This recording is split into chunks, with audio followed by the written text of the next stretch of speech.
Mata kuliah tindak pidana korupsi. Topik ke-13 dari 75 topik. Pertanggungjawaban pidana korporasi dalam tindak pidana korupsi. Bagian kedua, korporasi sebagai subjek tindak pidana korupsi. KUHP hanya mengenal orang sebagai subjek tindak pidana atau naturlik person. Dalam memori penjelasan atau memori van toelichting, pasal 51 KUHP Belanda atau di Indonesia sama dengan pasal 59 KUHP, dinyatakan secara tegas bahwa suatu strafbaar feit hanya dapat diwujudkan oleh manusia. Fiksi tentang badan hukum tidak berlaku di bidang hukum pidana. Ketentuan bahwa hanya orang yang bisa bertindak sebagai subjek hukum dalam KUHP, setidaknya dapat dilihat dari beberapa hal, yaitu, pada setiap delik dalam rumusan KUHP selalu diawali dengan barang siapa, atau kata-kata lain yang menunjuk orang sebagai subjek seperti ibu, dalam ketentuan pasal 341 dan 342 KUHP. Panglima Tentara atau Bevelhebber, dalam pasal 413 KUHP, pegawai negeri, atau orang lain yang diwajibkan untuk seterusnya, atau untuk sementara waktu menjalankan jabatan umum dalam pasal 415, 416 dan 417 KUHP.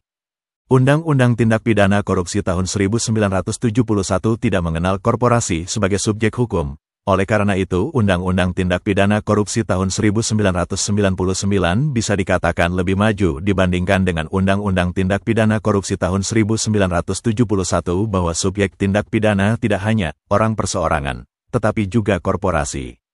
Menurut ketentuan pasal 1 Undang-Undang Tindak Pidana Korupsi tahun 1999, yang dimaksud dengan korporasi adalah kumpulan orang dan atau kekayaan yang terorganisasi baik merupakan badan hukum maupun bukan badan hukum.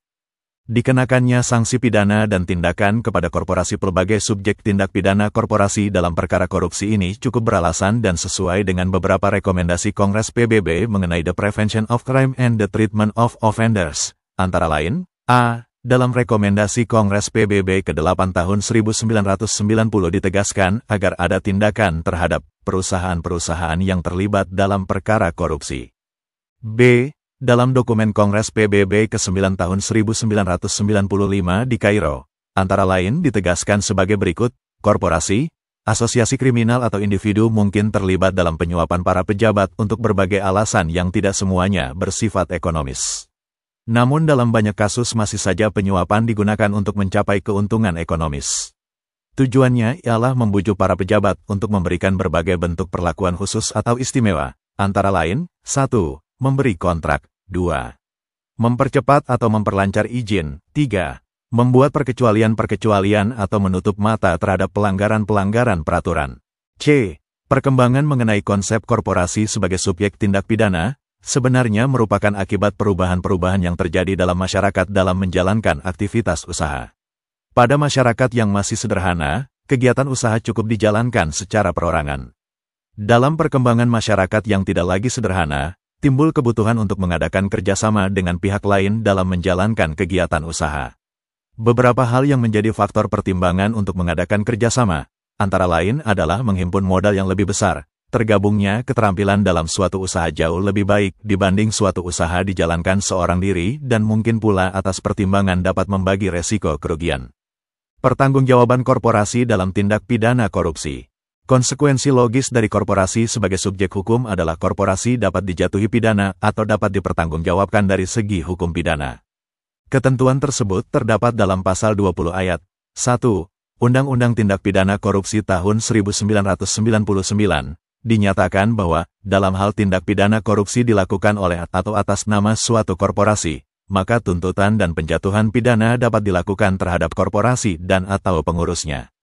Tindak pidana korupsi dikatakan dilakukan oleh korporasi apabila tindak pidana tersebut dilakukan oleh orang-orang baik berdasarkan hubungan kerja maupun berdasarkan hubungan lain, bertindak dalam lingkungan korporasi tersebut baik sendiri maupun bersama-sama, sebagaimana dalam pasal 20 ayat 2 Undang-Undang Tindak Pidana Korupsi tahun 1999. Apabila terjadi tindak pidana sebagaimana dilakukan menurut pasal 20 ayat 2 Undang-Undang Tindak Pidana Korupsi tahun 1999, sehingga terhadap korporasi dilakukan tuntutan hukum, maka korporasi tersebut diwakili oleh pengurusnya. Dalam pasal 20 ayat 3 Undang-Undang Tindak Pidana Korupsi tahun 1999, pengurus yang mewakili korporasi sebagaimana dimaksud dalam ayat 3 dapat diwakili oleh orang lain, sebagaimana pasal 20 ayat 4 Undang-Undang Tindak Pidana Korupsi tahun 1999. Dalam hal hakim merasa perlu untuk mendapatkan keterangan secara langsung dari pengurus korporasi maupun diperlukan kehadirannya secara langsung, hakim dapat memerintahkan supaya pengurus korporasi menghadap sendiri di pengadilan dan dapat pula memerintahkan supaya pengurus tersebut dibawa ke sidang pengadilan, sebagaimana dalam pasal 20 ayat 5 Undang-Undang Tindak Pidana Korupsi tahun 1999.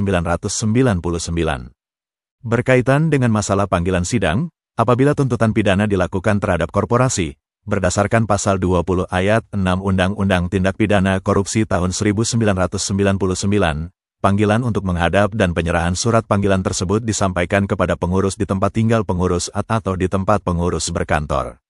Sesuai dengan sifat dari korporasi yang tidak naturlik person, sanksi pidana, dalam hal ini pidana pokok, yang dapat dijatuhkan hanyalah pidana denda dengan sistem pemberatan yaitu, dengan ketentuan maksimum pidana ditambah sepertiga.